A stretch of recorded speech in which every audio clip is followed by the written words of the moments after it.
C'était la nouvelle que le monde entier redoutait. Jeudi 8 septembre 2022, la reine Elisabeth II s'est éteinte en présence des siens alors qu'elle résidait au château de Balmoral, au nord de l'Écosse.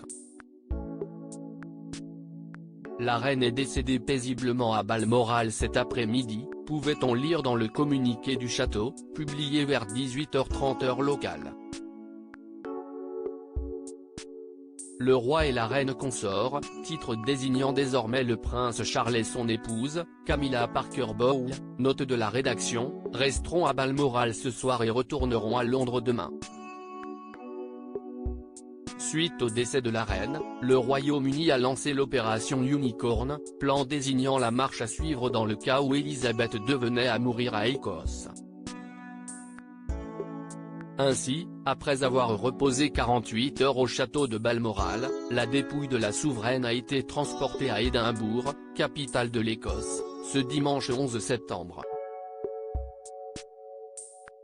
Elle repose désormais dans son palais de Holyrood, et ce pour moins de 24 heures. Lundi 12 septembre, en effet, une procession de Holyrood à la cathédrale Saint-Gilles aura lieu en présence du roi Charles III et de la reine consort, Camilla Parker Bowles.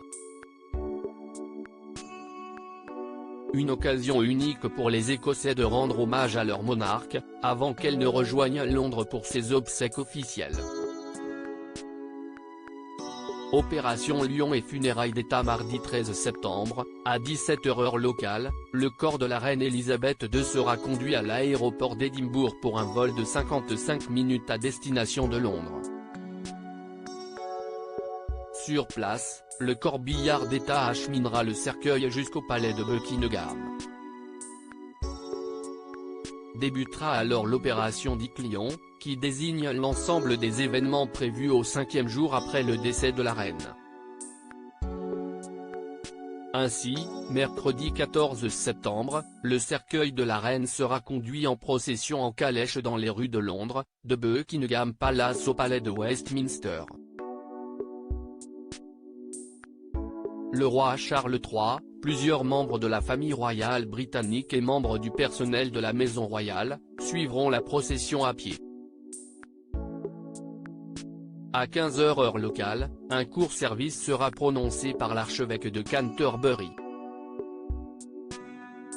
Le cercueil de la reine sera ensuite transporté dans la Westminster Hall, la plus vieille section des chambres du Parlement, où il sera exposé durant 4 jours francs pour que les Britanniques puissent venir lui rendre un dernier hommage. Viendra alors le jour des obsèques.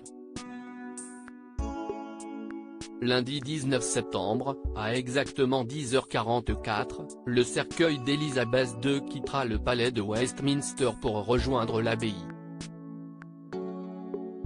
Les funérailles d'État se dérouleront alors en présence de tous les membres de la famille royale ainsi que plusieurs milliers d'invités.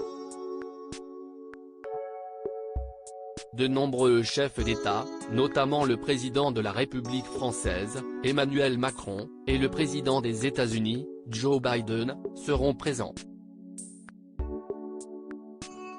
Après la cérémonie, le cercueil voyagera en procession de l'abbaye de Westminster à l'arche de Wellington, puis sera transporté à Windsor, où aura lieu un service plus intimiste en la seule présence des proches de la défunte reine.